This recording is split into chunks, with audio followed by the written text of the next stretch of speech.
Russia Ukraine update எல்லாமே நம்ம வியூகத்தில் பார்த்துட்டு இருக்கிறதுனால தமிழ் பட்சத்தில் அதிகமாக பார்க்கறது கிடையாது. பட் இந்த ஒரு செய்தி எல்லா இந்தியர்களுக்கும் தெரிந்திருக்க வேண்டும். இந்தியாவை நேசிக்கக்கூடிய, இந்தியாவினுடைய அடுத்த கட்ட நகர்வு, இந்தியா ஏதாவது ஒரு நாடு கூட ஒரு யுத்தத்துக்கு போகிறது இருந்தால் அது எப்படி ப்ரிப்பேர் ஆகணும் அப்படிங்கிறத பற்றியான முக்கியமான ஒரு பதிவாக இருக்க போகுது. ரஷ்யாவினுடைய அடுத்த கோல் உக்ரைனில் இருக்கக்கூடிய போக்ராஸ்க் அப்படிங்கிற ஒரு பகுதியை கைப்பற்றுவது தான்.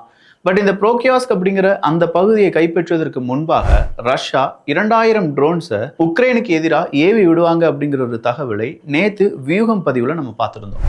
பட் இன்னைக்கு வேறொரு தகவல் வெளியாகி இருக்கிறது. உண்மையிலேயே இந்த யுகம் அப்படிங்கிறது டிஜிட்டல் தான். இந்த டிஜிட்டல் யுகத்தில் வெடிகுண்டு அப்படிங்கிறது என்ன தெரியுமா? நம்ம யூஸ் பண்ணக்கூடிய டேட்டா தான்.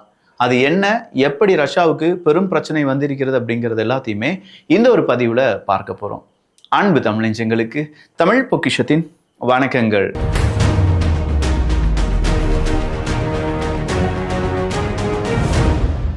கிட்ஸ் பெஸ்டி சார்பாக ஏர்கன் அப்படிங்கிறது 199 ரூபாய்க்கும், 12 ஸ்கெட்ச் வித் பாக்ஸ் ஒரு 59 ரூபாய்க்கும், உடன் எக்ஸோஎக்ஸ் 69 ரூபாய்க்கும் இப்படின்னு சொல்கிற 100க்கும் அதிகமான பொருட்களுக்கு ஆஃபர்ஸ் அப்படிங்கிறத ரன் பண்ணிட்டு இருக்கோம். இந்த ஆஃபர்ஸை பற்றி தெரிந்து கொள்வதற்கும் வாங்குவதற்கும் ஒரு வாட்ஸ்அப் குரூப் இருக்கு. அந்த குரூப்புக்கான லிங்க் கீழே டிஸ்கிரிப்ஷனில் இருக்கு. வேணுங்கிறவங்க அதில் ஜாயின் பண்ணிக்கோங்க. கொடுக்கக்கூடிய ஆஃபர்ஸ் உங்களுக்கு வேணும்னா அதை யூஸ் பண்ணிக்கோங்க.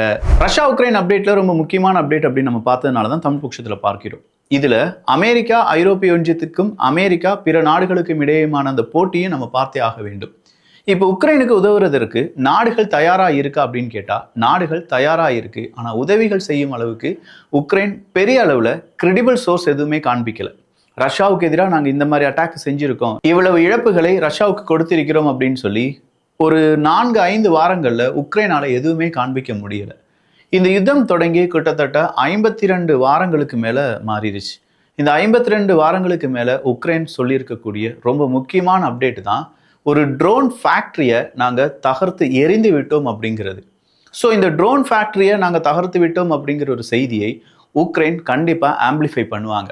அப்படி ஆம்பிளிஃபை பண்ணுறது ஐரோப்பிய ஒன்றியத்திடம் இருந்து அவங்களுக்கு தேவையான உதவிகள் கிடைப்பதற்கு தான். ஐரோப்பிய ஒன்றியத்திற்கும் அமெரிக்காவுக்கும் சண்டை வந்துக்கிட்டே இருக்கு.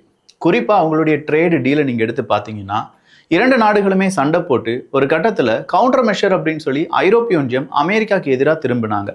உடனே அமெரிக்கா எதில் கை வச்சாங்கன்னா ரஷ்யா உக்ரைன் போரில் தான் கை வச்சாங்க.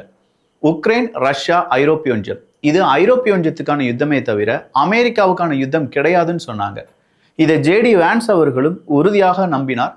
அமெரிக்காவுக்கும் இந்த உக்ரைன் யுத்தத்துக்கும் சம்பந்தம் கிடையாது, உக்ரைன் யுத்தத்தை தீர்ப்பதும் தீர்க்காமல் இருப்பதும் ஐரோப்பிய ஒன்றியத்திற்கான தேவை அப்படின்னு சொன்னாங்க. அதனால தான் டொனால்டு ட்ரம்ப் அவர்கள் இப்போ அவர் ஆட்சியில் அமர்ந்து 6 மாதங்கள் ஓடிவிட்டது. கரெக்டாக 6 மாதங்கள் முடிஞ்சிருச்சு. இந்த 6 மாதங்களுக்கு முன்னாடியே ஐரோப்பிய ஒன்றியமும் நாட்டோவும் சேர்ந்து ட்ரம்ப் ப்ரூஃப் அப்படின்னு சொல்லக்கூடிய ஒரு பாலிசியை உருவாக்கி வச்சிருந்தாங்க. ட்ரம்ப் அவர்கள் இல்லாமல், அமெரிக்கா இல்லாமல் எப்படி உக்ரைனுக்கான உதவியை நாம கொடுப்பது? உக்ரைனுக்கு தேவையான ஆயுதமாக இருக்கட்டும், உக்ரைனுக்கு தேவையான இன்டெலிஜென்ஸ் ரிப்போர்ட்டாக இருக்கட்டும், உக்ரைனுக்கு தேவையான டெக்னாலஜி டிரான்ஸ்ஃபராக இருக்கட்டும், இது எப்படி கொடுப்பது அப்படிங்கிறத பற்றிலாம் அவங்க யோசிச்சு வச்சிருந்தாங்க. ஸோ இப்போ அதற்கான தருணம் வந்துருச்சு அப்படின்னே சொல்லலாம். ஐரோப்பிய ஒன்றியத்தை பொறுத்த வரைக்கும் ஒரு 4 பார்ட் பிளான் அப்படிங்கிறது ரெடி பண்ணி வச்சிருக்காங்க. ஃபர்ஸ்ட் பார்ட் அப்படிங்கிறது நெகோசியேஷன் அமெரிக்கா கூட. இந்த ட்ரேடு டீல் இல்லாட்டி டாரிஃப் யுத்தம் இதை பற்றி நெகோஷியேட் பண்ணுறதுக்கு ஃபர்ஸ்ட் பார்ட்டாக அவங்க ட்ரை பண்ணுவாங்க. ஒருவேளை நெகோசியேஷன் சக்ஸஸ்ஃபுல்லாக முடிஞ்சிருச்சு அப்படின்னா ஐரோப்பிய ஒன்றியத்துக்கும் அமெரிக்காவுக்கும் இடையேயான டீல் அப்படிங்கிறது சைன் செய்யப்படும். அப்படி இல்லையா அவங்க செகண்ட் ஸ்டேஜுக்கு போவாங்க. இந்த செகண்ட் பார்ட்டை பொறுத்த வரைக்கும் ஐரோப்பிய ஒன்றியம் கவுண்டர் மெஷர் அப்படிங்கிறத கொடுக்கும். அமெரிக்காவுக்கு எதிராக டாரிஃபை நாங்களும் என்ன செய்வோம், கவுண்டர் மெஷர் கொடுப்போம், ரெசிப்ரோக்கல் டாரிஃப் அப்படிங்கிறதை அறிமுகம் செய்வோம் அப்படின்னு சொல்லுவாங்க. 3வது பார்ட் என்ன அப்படின்னு பார்த்தீங்கன்னா, ஐரோப்பிய ஒன்றியம் மாதிரியே அமெரிக்காவினுடைய டாரிஃபால் எந்தெந்த நாடுகள் பாதிப்படைஞ்சிருக்காங்க அவங்கள ஒன்று திரட்டி அமெரிக்காவுக்கு எதிரான நடவடிக்கையில் ஈடுபட வைப்பது, அப்படி இல்லைன்னா அமெரிக்காவை அவங்களுடைய வழிக்கு கொண்டு வருவது. இதுதான் 3rd பார்ட். 4th பார்ட் என்ன அப்படின்னு பார்த்தீங்கன்னா, ஐரோப்பிய ஒன்றிய நாடுகளுக்கு இடையே இருக்கக்கூடிய சக்திகளை வலுப்படுத்துவது, அவங்களுக்கான அக்ரிகல்ச்சர் ப்ராடக்ட்ல இருந்து அவங்களுக்கான வெப்பன் மேனுஃபேக்சரிங் வர எல்லாத்தையுமே அப் டு டேட் பண்ணி இன்னும் கொஞ்சம் என்ஹான்ஸ் பண்ணுறது. இதுதான் ஐரோப்பிய ஒன்றியத்தினுடைய 4 பார்ட் பிளான். இந்த 4 பார்ட் பிளான்ல ரொம்ப குரூஷியலான டைம் எது அப்படின்னு பார்த்தீங்கன்னா, உக்ரைனுக்கான உதவிகளை யார் செய்வார்கள் அப்படிங்கிறது தான். இளையவிக்கு உக்ரைனுக்கு long range missiles, patriot missiles இது எல்லாத்தையுமே அமெரிக்கா கொடுக்க போகிறதா ஒரு தகவல் வெளியானதே அப்படின்னா நீங்கள் வியூகம் பார்க்கவில்லை என்பது தான் அர்த்தம். ஏன்னா வியூகத்தில் அதில் தெளிவாக சொல்லியிருந்தோம், அமெரிக்கா நேரடியா உக்ரைனுக்கு பேட்ரியட் மிசைல் சிஸ்டத்தை கொடுக்கல. அதற்கு பதிலா ஐரோப்பிய ஒன்றிய நாடுகள்கிட்ட கொஞ்சம் பணத்தை வாங்கி கொண்டு அமெரிக்கா பேட்ரியட் மிசைலை விற்பனை செய்வதற்கு சம்மதம் தெரிவித்திருக்கிறார்கள். ஜஸ்ட் ஓகே நீ வித்துக்கோ அப்படின்னு சொல்லி சம்மதம் தெரிவித்த அமெரிக்காவுக்கு $10 பில்லியன் கிடைக்கும்.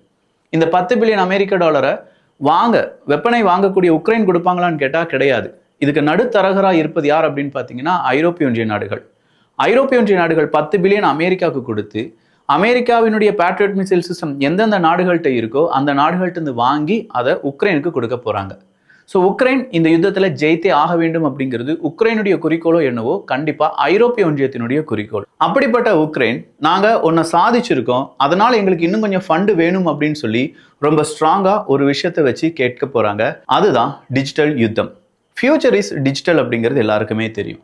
அதுல இந்த அம்யூனேஷன் அப்படிங்கிறது என்ன தெரியுமா? டேட்டா தான். எந்தெந்த இடத்துல அம்யூனேஷன்ஸ் அப்படிங்கிறது டேட்டா கிடைக்குதோ அது எல்லாத்தையுமே ஃபெச் பண்ணி அந்த டேட்டாவை பைபாஸ் பண்ணி அந்த டேட்டாவை நமக்கு தேவையான டேட்டாவை மாற்றி இப்படின்னு சொல்லி ஒரு ஏவுகணையாக டேட்டாவை நம்மளால மாற்ற முடியும். ஸோ அம்யூனேஷன்ஸ் அப்படிங்கிறது டேட்டா அப்படின்னா இங்கே பேட்டில் ஃபீல்டு எது அப்படின்னு கேட்டிங்கன்னா நெட்வொர்க் தான். நெட்வொர்க்குள்ளே புகுந்து, அதாவது பேட்டில் ஃபீல்டுக்குள்ளே ஒரு எதிரி நாடு இல்லாட்டி நம்ம நாடு புகுந்து அங்கே இருக்கக்கூடிய டேட்டா அம்யூனேஷன்ஸை வெடிக்க வைத்து இன்னொரு நாட்டை அழிக்க முடியும் அப்படிங்கிறது தான் டிஜிட்டலுடைய எக்ஸாம்பிள். இந்த ஒரு எக்ஸாம்பிளை மட்டுமே நீங்கள் ஷார்ட்ஸாக உங்களுடைய மாணவர்களுக்கு இல்லாட்டி உங்களுடைய குழந்தைகளுக்கு சொல்லலாம். Future is digital, ammunition is data and battle field is network அப்படிங்கிறது தான். ஸோ இந்த பேட்டில் ஃபீல்டு, இந்த நெட்வொர்க் அப்படிங்கிற ஒரு பேட்டில் ஃபீல்டுக்குள்ள இப்போ உக்ரைன் செய்த மிகப்பெரிய தாக்குதல் என்ன அப்படின்னு கேட்டால் ரஷ்யாவினுடைய ஒரு முக்கியமான ட்ரோன் மேனுஃபேக்சரிங் யூனிட் இல்லாட்டி ஒரு ஹப்பை டெஸ்ட்ராய் பண்ணியிருக்காங்க என்கிற தகவல். ரஷ்யா 2000 ட்ரோன்ஸை உக்ரைனுக்கு எதிராக வீச போறாங்க அப்படிங்கிற தகவல் வெளியான போது ரஷ்யா டெய்லி இப்போ ட்ரோன்ஸ் அப்படிங்கிறத மேனுஃபேக்சர் பண்ணிட்டு இருக்காங்க. ஸோ ரஷ்யாவை கொஞ்சமாக பிரேக் பண்ணி அப்படியே அவங்களை கொஞ்சம் ஸ்லோ பண்ண வைக்கணும்னா அவங்களுடைய ட்ரோன் மேனுஃபேக்சரிங்கை அழிக்கணும். இதற்காகவே உக்ரைன் என்ன செஞ்சிருக்காங்க, கொஞ்சம் ஸ்பெஷல் டீமை களமிறக்கியிருக்கிறார்கள். இந்த ஸ்பெஷல் டீம்ல எல்லாமே ஹேக்கர்ஸ். இந்த ஹேக்கர்ஸ் அவங்களுடைய பேட்டில் ஃபீல்டு நெட்வொர்க்ல இருக்கக்கூடிய ஒரு நிறுவனத்தை குறிவைக்கிறாங்க. அதுதான் ஹாஸ்கர் இன்டகிரேஷன் அப்படிங்கிறது. இந்த ஹாஸ்கர் இன்டகிரேஷன் அப்படிங்கிற இந்த நிறுவனம் தான் மாஸ்கோவினுடைய, ரஷ்யாவினுடைய மிக முக்கியமான ட்ரோன் பிரைன் மற்றும் ட்ரோனினுடைய ஒட்டுமொத்தமான டெக்னாலஜிக்கான ஹப் அப்படின்னு சொல்லலாம். ஸோ இந்த ஹாஸ்கர் டெக்னாலஜிஸ் இல்லாட்டி இந்த ஹாஸ்கர் இன்டகிரேஷன்ஸ் அப்படிங்கிற இந்த ஃபேக்டரியில் இருக்கக்கூடிய ஒரு 47 டெராபைட்ஸ் ஆஃப் டேட்டாவை திருடி இருக்காங்க உக்ரைனுடைய ஹேக்கர்ஸ். உக்ரைனுடைய ஹேக்கர்ஸ் அப்படின்னு சொல்லும்போது அதை HUR அப்படின்னு சொல்லுவாங்க, அதாவது உக்ரைன்ஸ் டிஃபென்ஸ் இன்டெலிஜென்ஸ் டைரக்டரேட். அவங்க தான், இந்த HUR அப்படிங்கிறவங்க தான் வைப் அவுட் பண்ணியிருக்காங்க 47 டெராபைட் ஆஃப் டேட்டா. இந்த 47 டெராபைட் ஆஃப் டிபி ஆஃப் டேட்டாவை வைப் அவுட் பண்ணதோடு மட்டும் இல்லாமல் இதுக்கு நீ பேக்கப் டேட்டா ஒரு 10 TB அப்படிங்கிற அளவுக்கு இருந்திருக்கு. அந்த 10 TB டேட்டாவையும் எடுத்து அதை என்ன செஞ்சிருக்காங்க, அழித்திருக்கிறார்கள். ஸோ இந்த ஹாஸ்கர் இன்டகிரேஷன் அப்படின்னு சொல்லக்கூடிய இந்த ஃபேக்ட்ரியில் ஏகப்பட்ட ட்ரோன், அது சம்பந்தமாக இருக்கக்கூடிய technology, research and development, future project including 25 இயர்ஸுக்கான ஃபியூச்சர் ப்ராஜெக்ட், அதுக்கான ப்ளூ பிரிண்ட், இது எல்லாமே இருந்ததாக சொல்லப்படுது. இப்படிப்பட்ட ஒரு ஃபேக்ட்ரி அவங்களுடைய ஃபயர்வால் எல்லாமே போட்டு நெட்வொர்க்கில் ஹேக்கர்ஸ் வருவாங்க, அவங்க நம்முடைய டேட்டாவை ஹேக் பண்ணிட்டு போயிடுவாங்க அப்படிங்கிறதுலாம் தெரிந்திருந்தும் அவ்வளவு எளிமையாக அவங்களுடைய நெட்வொர்க்கை கையாண்டார்களா என்று கேட்டால் கிடையாது. அவங்களுடைய ஃபயர்வால், அவங்களுடைய ஆன்டி ஹேக்கிங் சிஸ்டம் எல்லாமே ரொம்ப சூப்பராக தான் இருந்திருக்கு. பட் ஏதோ ஒரு கிளிச்சில் இந்த ஹாஸ்கர் அப்படிங்கிறவங்க அவங்களுடைய டேட்டாவை லாஸ் பண்ணிட்டாங்க. அந்த டேட்டா லாஸ் அப்படிங்கிறது 47 TB டேட்டா மட்டும் கிடையாது. அடுத்ததாக இந்த ஹேக்கர்ஸ் என்ன செய்கிறாங்கன்னா அந்த ஃபேக்ட்ரியினுடைய டோர்ஸ் எல்லாத்தையுமே மூட வைக்கிறாங்க.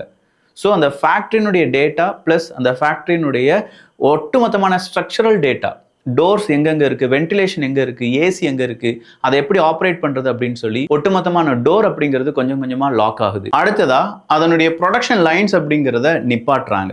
என்டையர் நெட்வொர்க்கில் இருந்து இந்த ஹாஸ்கர் இன்டகிரேஷன் அப்படிங்கிற ஒட்டுமொத்த யூனிட்டையும் ஸ்டாப் பண்ணுறாங்க.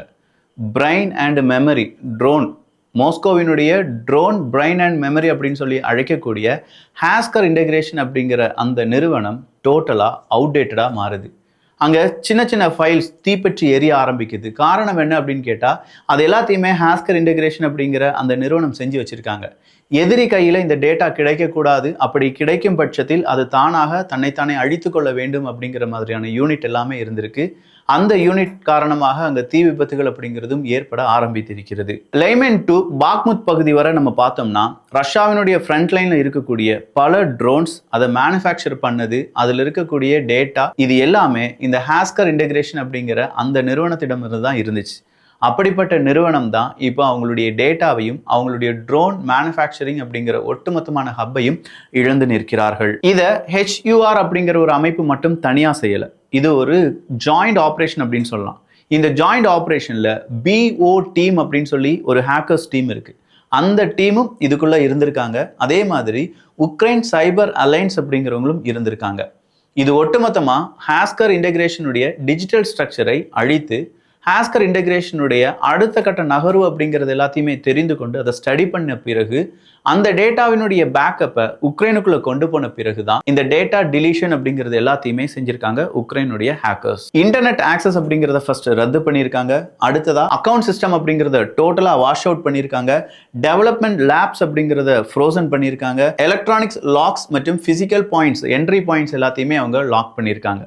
இவ்வளோ விஷயங்கள் நடந்த பிறகுதான் ரஷ்யா இதில் கொஞ்சமாக ஏதாவது அந்த ஹேக்கர்ஸ்லேருந்து வெளியெடுக்க முடியுமான்னு சொல்லி இந்த ஹாஸ்கர் இன்டகிரேஷன் அப்படிங்கிற யூனிட் பக்கம் ரஷ்யாவினுடைய ஹேக்கர்ஸ் திரும்பும்போது அவங்க போய் பார்க்க டேட்டா எதுவுமே இல்லை. அதாவது அந்த அமினேஷன்ஸ் அப்படிங்கிறது எதுவுமே இல்லை. ஸோ இந்த பேட்டில் ஃபீல்டில் ஜெயித்தது யார் அப்படின்னு பார்த்தீங்கன்னா உக்ரைனுடைய ஹேக்கர்ஸ், அந்த BO டீம் அப்படின்னு சொல்லக்கூடிய அந்த டீம் தான். இவங்களுடைய அடுத்த கட்ட நடவடிக்கை என்னவா இருக்கும் அப்படிங்கிறது பெரும் பயமாக இருக்குது. காரணம், ரஷ்யாவினுடைய ட்ரோன்ஸ் ஹப் என்னெல்லாம் இருக்குது, ரஷ்யாவுக்கு உதவக்கூடிய அமைப்புகள், ஃபேக்ட்ரிஸ் என்னென்ன அப்படிங்கிறத லிஸ்ட்டு போட்டு அதில் சைபர் அட்டாக் நடத்தி இதே மாதிரி அழிப்பதற்கான அடுத்த முயற்சியில் இந்த 2 டீம்ஸ் ஈடுபடுவதற்கான வாய்ப்புகள் இருக்குது அப்படின்னு சொல்கிற தகவல் இன்னைக்கு ரஷ்யா முழுவதுமாகவே எதிரொலித்திருந்தது. ரஷ்யாவினுடைய அதிபர் புட்டின் அவர்கள் எல்லா ஃபேக்ட்ரியினுடைய ஃபயர்வால், ஹேக்கிங் இது எல்லாத்தையுமே தவிடுபடி ஆக்கக்கூடிய அந்த டெக்னாலஜியில் எல்லாத்தையுமே சேவ் பண்ணி வைங்க அப்படின்னு சொல்கிற ஒரு ரெட் லைட்டை அமர்த்தி இருக்கிறார். ஆனால் என்ன, ஒரு முக்கியமான யூனிட் ரஷ்யாவின் கைவிட்டு போய்விட்டது. இதையே நாம் படித்தாக வேண்டும். கண்டிப்பாக எத்திக்கல் ஹேக்கிங்கிலிருந்து சைபர் அட்டாக் அப்படிங்கிறது வர இங்கே இருக்கக்கூடிய இந்திய நிறுவனங்கள் நாம் எப்படி பாதுகாத்து கொள்கிறோம் அப்படிங்கிறத 1க்கு 2 முறை சுய பரிசோதனை செய்ய வேண்டிய தருணம் இது. ரஷ்யாவினுடைய ஹேக்கர்ஸ் வேர்ல்டு லெவலில் one of the best hackers அப்படின்னு சொல்லலாம். அவங்களையும் தாண்டி ஒரு சைபர் அட்டாக் ரஷ்யாவினுடைய முக்கியமான ட்ரோன் ஹப்புக்குள்ள நடந்திருக்கு அப்படின்னா நம்ம ஊர்லேயும் அதே மாதிரியான சம்பவம் நடக்க வாய்ப்புகள் இருக்கு. அப்போ நம்ம ஊரில் மாணவ மாணவிகள் இதை குறித்து இன்னும் டீட்டெயிலாக ஸ்டடி பண்ணுங்க. ரஷ்யாவினுடைய இந்த ஹஸ்கர் இன்டகிரேஷன் அப்படிங்கிற யூனிட்டுக்கு என்ன நடந்துச்சு, அந்த யூனிட்ல எப்படியான டேட்டா தெஃப்ட் ஆயிருக்கு, எந்த ஹேக்கர்ஸ் எந்த வழிமுறைகளை பயன்படுத்தி இருக்கிறார்கள் அப்படிங்கிறத நீங்கள் கொஞ்சமாக கூகுள் செஞ்சு பார்த்தீங்கன்னா நிறைய விஷயங்கள் உங்களுக்கு கிடைக்க வாய்ப்புகள் இருக்குது. உங்களுடைய ஃப்யூச்சருக்கும் இந்தியாவினுடைய எதிர்காலத்திற்கும் நாளைய இந்தியர்களுக்கும் இது முக்கியமான ஒரு விஷயம்தான்.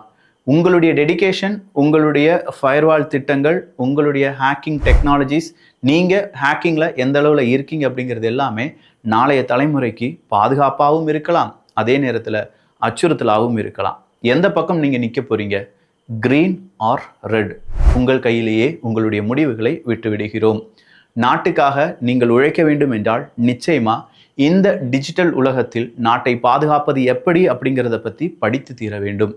நல்லதை பகிர்ந்து நல்ல சமுதாயத்தை உருவாக்குவோம். நன்றி, வணக்கம்.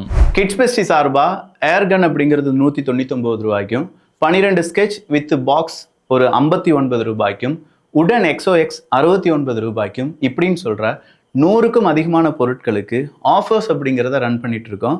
இந்த ஆஃபர்ஸை பற்றி தெரிந்து கொள்வதற்கும் வாங்குவதற்கும் ஒரு வாட்ஸ்அப் குரூப் இருக்கு. அந்த குரூப்புக்கான லிங்க் கீழே டிஸ்கிரிப்ஷனில் இருக்கு. வேணுங்கிறவங்க அதில் ஜாயின் பண்ணிக்கோங்க. கொடுக்கக்கூடிய ஆஃபர்ஸ் உங்களுக்கு வேணும்னா அதை யூஸ் பண்ணிக்கோங்க.